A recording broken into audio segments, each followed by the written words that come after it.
একটা প্রশ্ন করি, আপনার স্যালারি 25,000 থেকে বেড়ে 40,000 হয়েছে বা 50,000 হয়েছে, সেই অনুপাতে কি আপনার সেভিংস বেড়েছে? বাড়েনি। তাহলে আপনার ইনকাম বেড়ে লাভটা কী হলো? সমস্যাটা ইনকাম নয়, সমস্যাটা মানি বিহেভিয়ারে। আজকে ইমোশন নাই, ডাইরেক্ট লজিক দিয়ে কথা বলবো কেন এরকম হয় আর এখান থেকে বেরোতে হলে কি কি করতে হবে বা কি করণীয়। আমরা একটা ভুল বিশ্বাস নিয়ে বড় হই, আর একটু আয় পারুক তারপর সেভিংসটা শুরু করব, আর একটু এটা স্টেবল হোক তারপর আমি এটা করব। এটাই আমাদের সবথেকে বড় ভুল ধারণা। দেখুন, আজকে যদি আপনার স্যালারি 25,000 থেকে 40,000 বা 50,000 হয়ে যায়, আপনি প্রথমেই কি করবেন? আপনার মোবাইল আপগ্রেড করবেন। একটা এন্ট্রি লেভেল স্মার্টফোন ইউজ করতেন, এখন কি করবেন? ফ্ল্যাগশিপ স্মার্টফোন ইউজ করবেন। যদি আরও একটু কিছু আপগ্রেড করতে হয়, আর একটা কোনো লাক্সারি গুডস আপনি কিনে নেবেন। হাতে টাকা নেই, ঠিক আছে, 50,000 বা 40,000 তো স্যালারি পাচ্ছি, ইএমআই থেকে কাটিয়ে নেব। আগে লোকাল ট্রিপ ছিল, এখন ফ্লাইটে করে আরও একটু ভালো জায়গায় বা বড় জায়গায় আমরা ট্রিপ করতে শুরু করে দিই। এটাকে কি বলে জানেন? এটাকে বলে লাইফস্টাইল ইনফ্লেশন। আপনার ইনকাম বেড়েছে কিন্তু কিন্তু তাতেও আপনার কিন্তু সেভিংস বাড়েনি।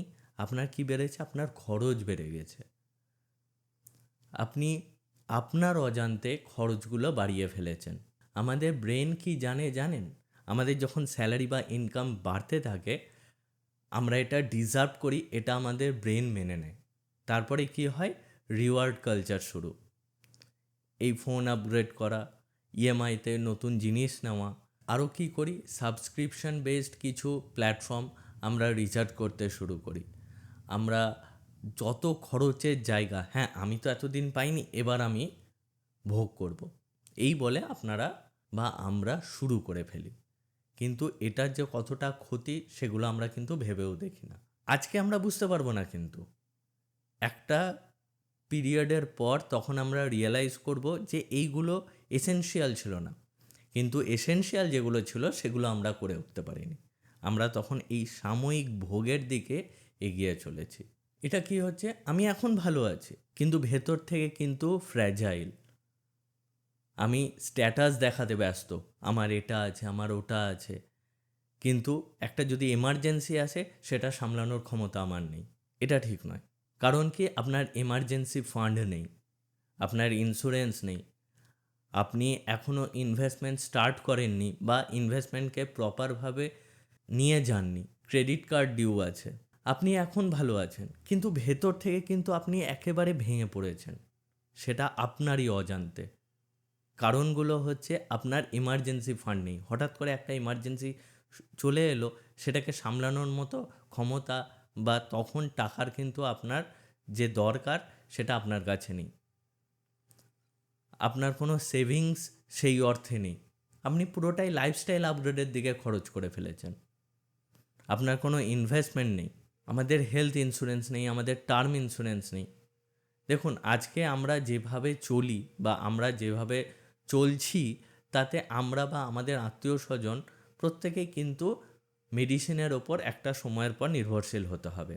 আমাদের শরীর কিন্তু আগের মতো, যেহেতু সব ভালো খাবার বা বিনা ভেজালের খাবার আমরা পাই না, আমরা রাসায়নিক দেওয়া যে খাবারগুলো খাই, যে কোনো প্যাকেজ ফুড আমরা খাই, সে সমস্ত কিছুর ভেতরেই প্রিজারভেটিভ থাকে, অনেক কেমিক্যালস থাকে, যেগুলো আমাদের শরীরে ক্ষতি করে।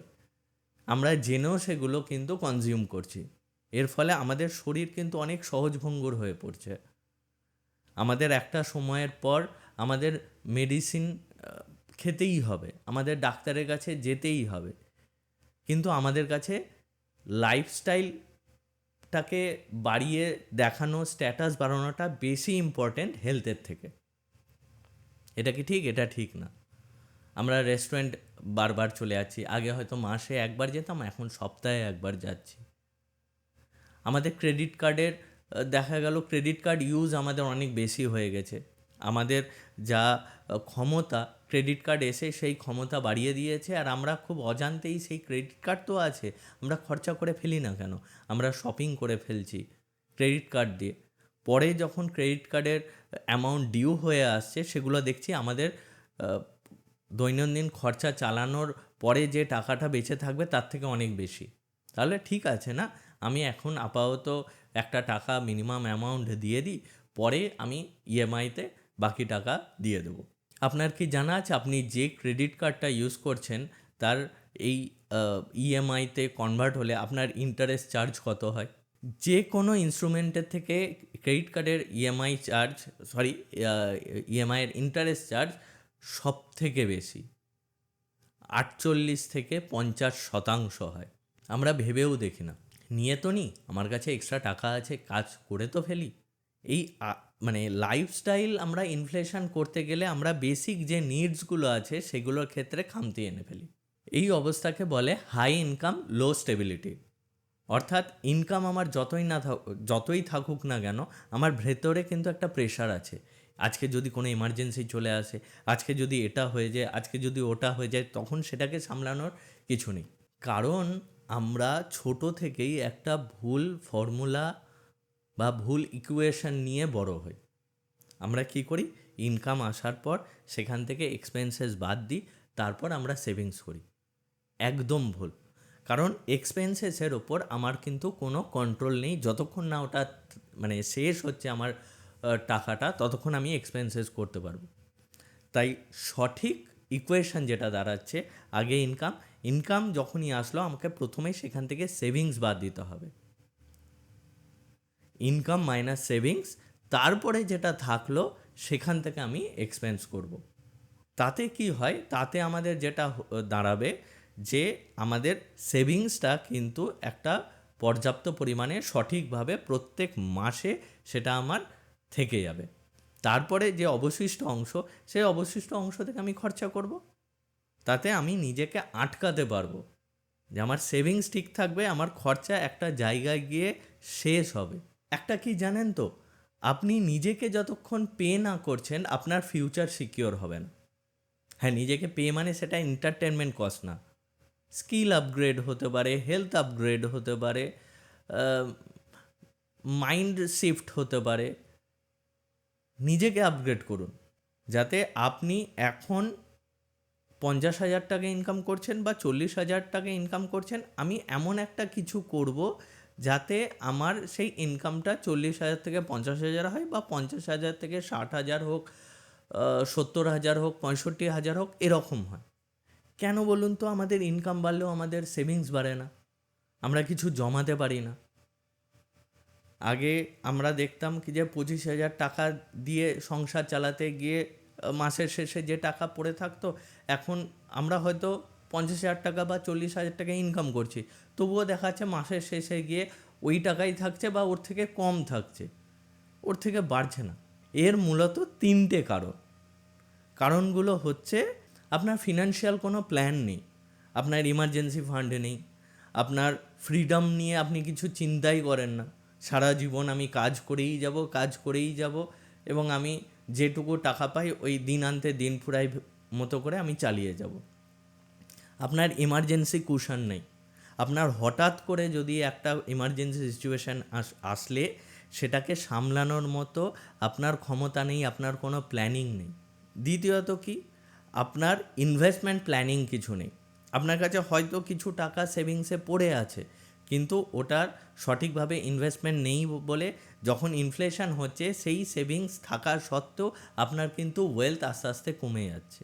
আর একটা কারণ হচ্ছে আপনি সেভিংস রেট বাড়ান না।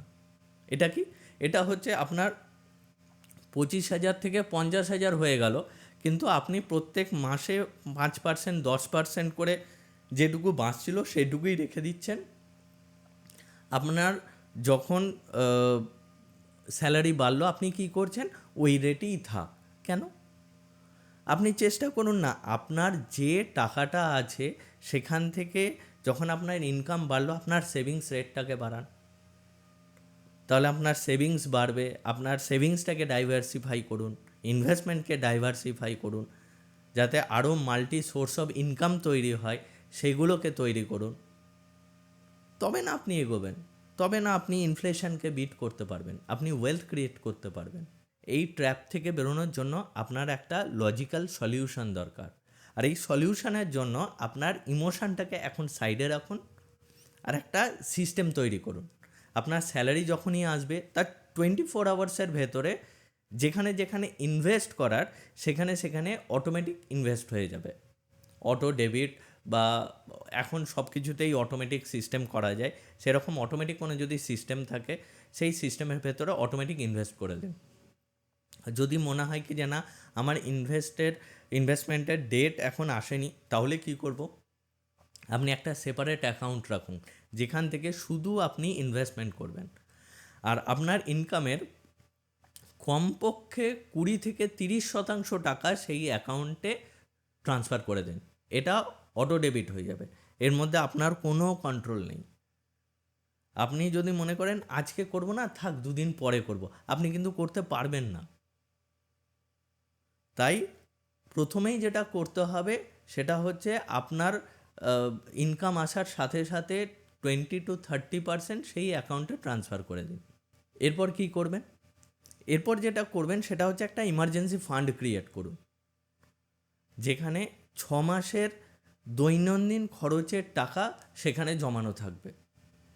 তাতে কি হয়, আপনার হঠাৎ করে জব লস হলো, হঠাৎ করে বিয়ে পৈতে বা ক্লোজ রিলেটিভের কোনো অনুষ্ঠান এলো যেখানে আপনাকে গিফট দিতে হবে, মেডিকেল আর্জেন্সি হলো যেখানে আপনাকে হয়তো হসপিটালে ভর্তি হতে হচ্ছে না, বাট যে নন হসপিটাল বিল যেগুলো হয়, যে প্যাথোলজি টেস্টগুলো হয়, সেগুলো দিনকে দিন যেহেতু বেড়ে যাচ্ছে, সেইগুলো ওই টাকা থেকে কভার করতে পারবে। আর নেক্সট, আমি শুরুতেই বলেছি আমরা যেভাবে দৈনন্দিন জীবনযাপন করছি আমাদের ওই ডাক্তারের মুখোমুখি হতেই হবে। তাই জন্য আপনি কি করবেন, একটা হেলথ ইন্স্যুরেন্স নেবেন, আর একটা কী করবেন, একটা টার্ম ইন্স্যুরেন্স নেওয়ার চেষ্টা করবেন আপনার ফ্যামিলিকে রক্ষা করার জন্য আপনার অবর্তমানে। আর সর্বশেষ যেটা করবেন সেটা হচ্ছে আপনি যে টাকাটা ইনভেস্ট করছেন বা ওয়েলথ ক্রিয়েট করার জন্য আপনি যেটা করছেন সেগুলো কিন্তু মাসের শেষে হোক বা সপ্তাহের শেষে হোক সেটা মনিটর করবেন, যে আমি যে টাকাটা ইনভেস্ট করছি বা আমি যে টাকাটা রাখছি সেটা যথেষ্ট ভালো জায়গায় রাখছি। তো আজকে সেটা ভালো, কালকে সেটা নাও ভালো হতে পারবে।